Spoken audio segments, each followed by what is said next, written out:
said that cash is the lifeblood of business. In this program, we'll look at the Carlisle News Agency to see how the owners, Joy and Max, deal with cash flow and discover the differences between cash and profit.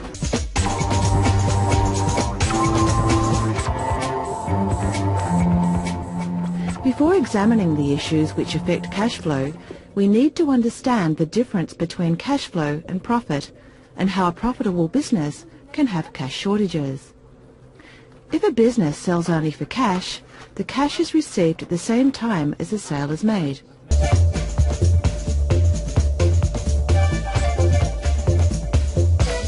One of the first issues a business must decide is whether to offer credit to customers or to only have cash sales. If credit isn't offered, the sales potential of the business may be limited. However, when credit is offered, there are substantial costs for the business.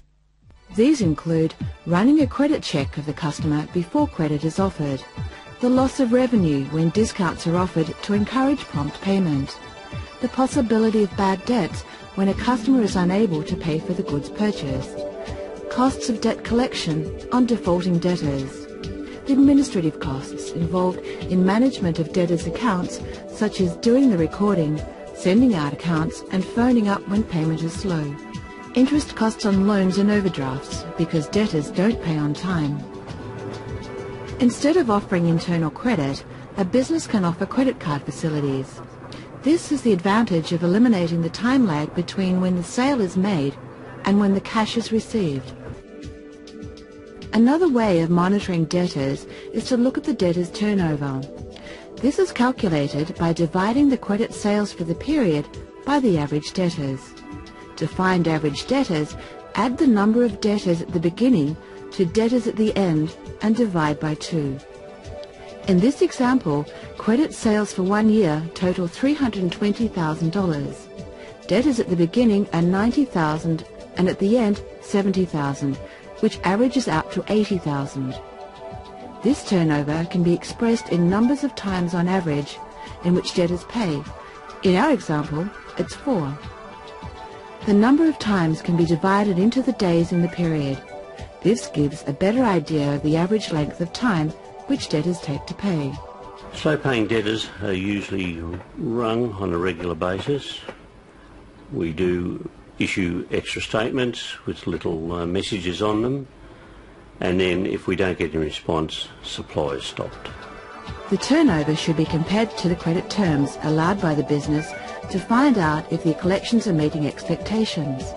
It can also be compared to the turnover in previous periods, or the budgeted turnover, or even the turnover of similar businesses, to get an idea of whether or not the turnover is satisfactory. In our example, the debtors are paying 4 times on average in each accounting period, or taking 91 days to pay. If the credit terms offered are 30 days, this is most unsatisfactory. If credit terms have been increased to 60 days to attract more customers, then the turnover is not so bad.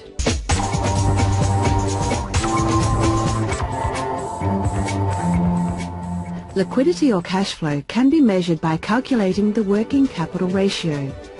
This is current assets divided by current liabilities. This calculation tells us how many dollars of current assets are available to pay each dollar of current liabilities. This measure, however, has limitations because it does not take into account, amongst other things, the rate at which debtors will pay, the rate at which stock will be turned into cash, or the rate at which creditors will be paid.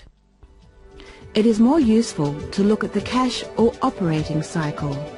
The operating cycle looks at the flow of cash into stock and paying of creditors, making sales and then collecting from debtors.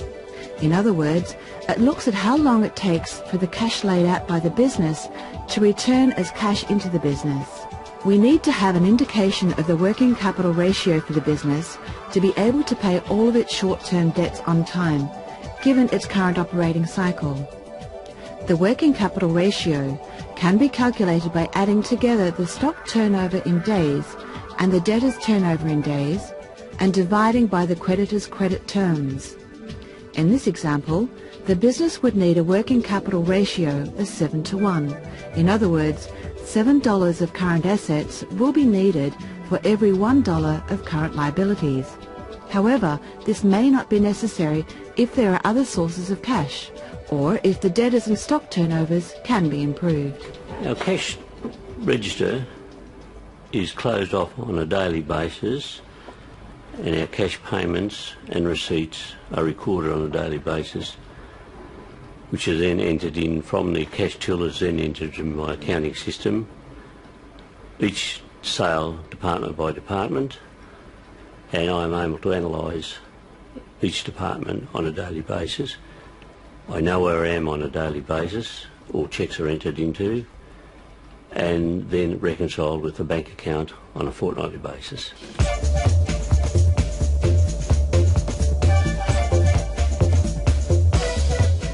There are many courses of action a business can take to improve its cash position. These need to be considered in the light of their consequences and effects on other aspects of the business activities, such as an advertising campaign should be carried out to increase sales.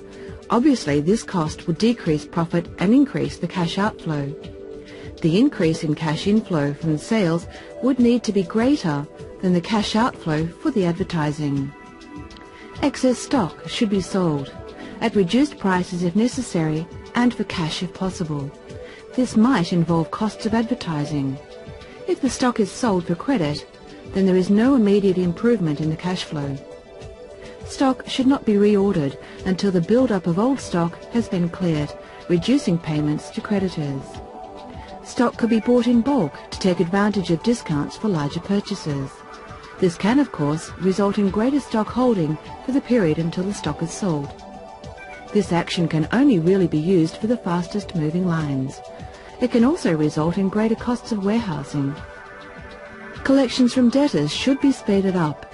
This might involve greater effort by the administrative staff, use of solicitors' letters, or threat of court action for the seriously overdue, or the use of debt collection agencies. The risk of these courses of action is that the business may lose the customer. However, the business should consider if it really wants to retain customers who do not pay within credit terms.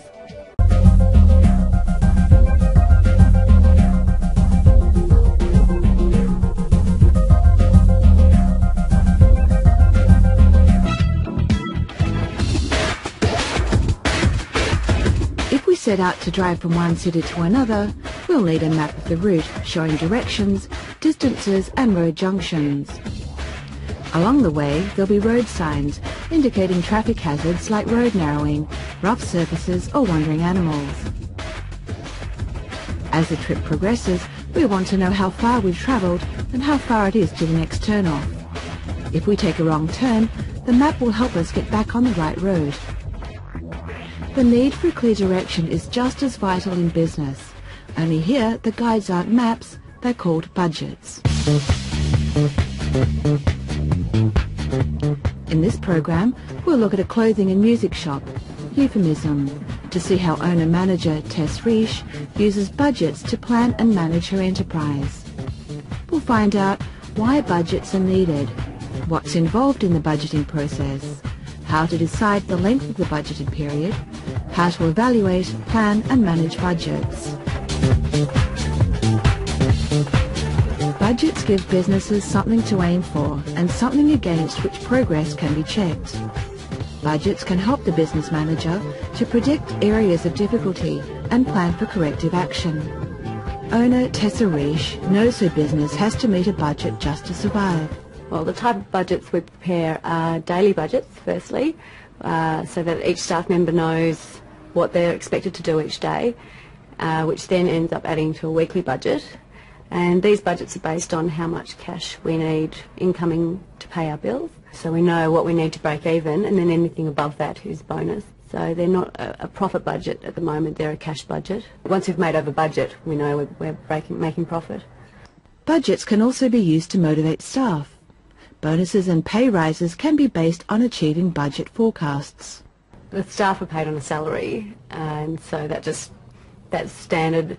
If they do a better week, they get rewarded verbally at the moment, and the idea is that eventually we'll have a system in place where we're able to reward them if they go over budget.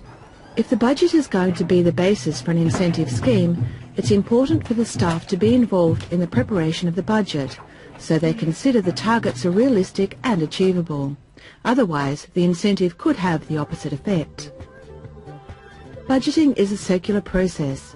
It is hard to say where the actual starting point is. Evaluation of current performance is needed before you can start planning for the coming period, while comparisons and management decisions are the basis for evaluation of performance. Most businesses need to produce a number of budgets which cover all areas of the performance of the enterprise. These are the same areas as the reports which are prepared at the end of the budget period to show the actual performance. To enable comparisons to be made between actual performance and the budget, the report must show both sets of figures alongside each other, with columns for the variance. Variance is the difference between actual performance and expected performance, and we also need to know whether the variance is favourable or not. Variances are favourable if the actual revenue or cash inflow is greater than budget, or if the actual expenses or cash outflow is less than budget. The size of the variance is important. Usually, variances greater than 10% are considered significant. Those less than 5% are not. Between 5 and 10%, the variance may be considered significant if the item is of material importance to the business. It is also important to consider the dollar amount of the variance. If the variance is 50%, but the value is only $100, then it's not materially important to the business and won't call for a corrective action. Calculation of the variances raises a number of questions. How has this happened? What caused the sales to fall short of budget? Why has the wages expense exceeded budget? Answers must be found as to the reason for the variance and action taken to alter the performance. It has happened in the past, and what we do is we have an emergency staff meetings, and I get all the staff in and we discuss the reasons why the budget hasn't been met, because there may be something going on which we can fix, or it may just be a really bad time of year. The takings tend to fluctuate without any logic behind them whatsoever every week, and it's very difficult to work out why some weeks are better than the others. It means cost cutting, it means becoming more selective in everything that you're ordering. It basically means there's more pressure on you for the next week, otherwise it's just going to get worse. We try and work out what makes them some weeks good, and if we know there's a big party on, we know to aim towards that, and that will compensate for the week that wasn't as busy. If the variance is negative, there are a number of corrective actions the business can take. The first step is to check the sales performance. Then it may be necessary to reduce expenses, and finally to adjust the budget to suit the changed operational circumstances. It is important to check the sales performance, as this affects cash flow, profit and the balance sheet. Sales revenue is arrived at by multiplying the number of items sold by the selling price. To increase sales revenue, the business must either increase the number of items sold or increase the prices charged for the good.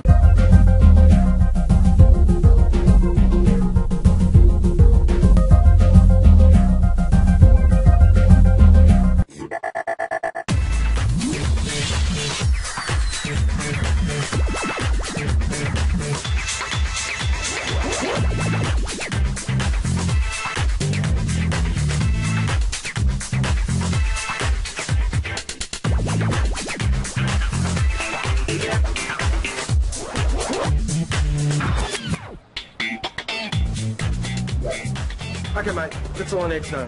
Bye. Jeez, that was a quick call. Hey, I'm not made of money, mate. Mobile calls are cheap, aren't they? Well, they are, but it depends on what plan you're on. I try and use a landline most of the time. Landline, are you serious? Yeah. Oh, have I shown you my new mobile phone? Only about 10 times. Show starts in 5 minutes. Hey, Maddie, what's happening? Okay, we've got another great show lined up today. This week we're talking about mobile phones. So give us a call and tell us your horror stories and your happy ones, and we'll be back after this.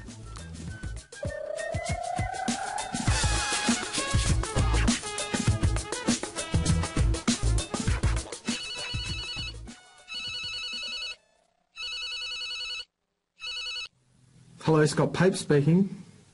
Sure, we'll be talking about some of the features of mobile phones, payment options, and some of the ways young people really get in trouble with them. Great. All right, bye.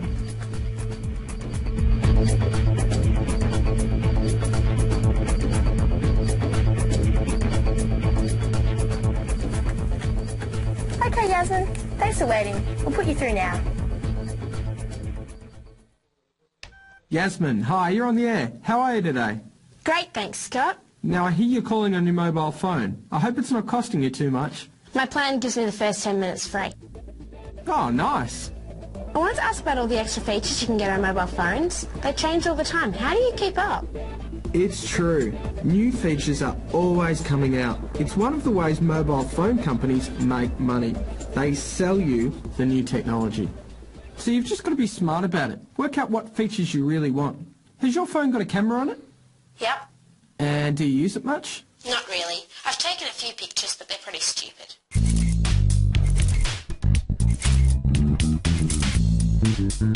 Okay, so how much extra did the camera cost? $100? And how much do you spend a month on calls? $20? So if you bought a handset without a camera, that $100 left over would have paid your phone bill for about 5 months. I see what you mean. What about downloads? Ringtones?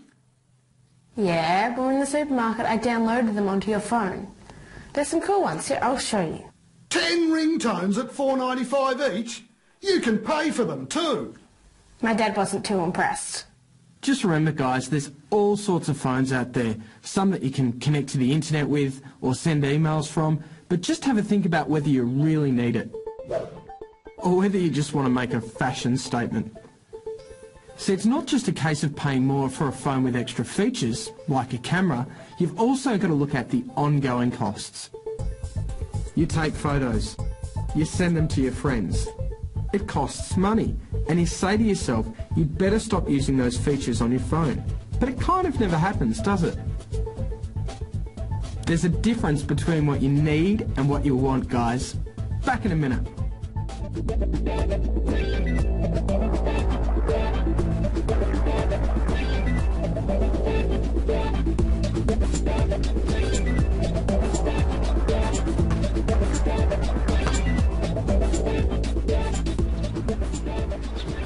Yeah, gotta go, dude. Yeah, check ya. Hey guys, we're on in 3 minutes. Oh, have you seen my new mobile phone? Yes. It's got a camera, see? Oh yeah, how cool. Hey!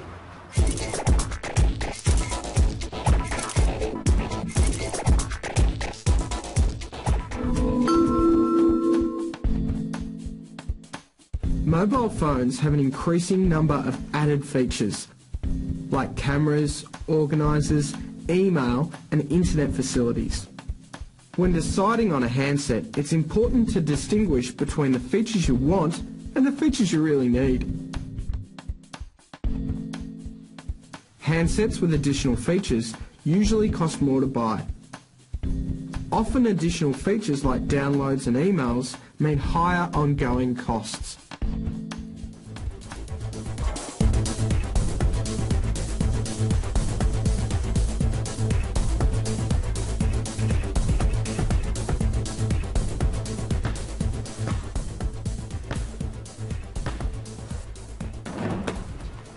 Hey, Ruth from the booth, what's up?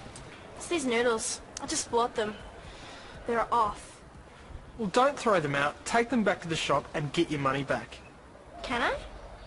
As a consumer, you're protected by law. Stand up for your rights.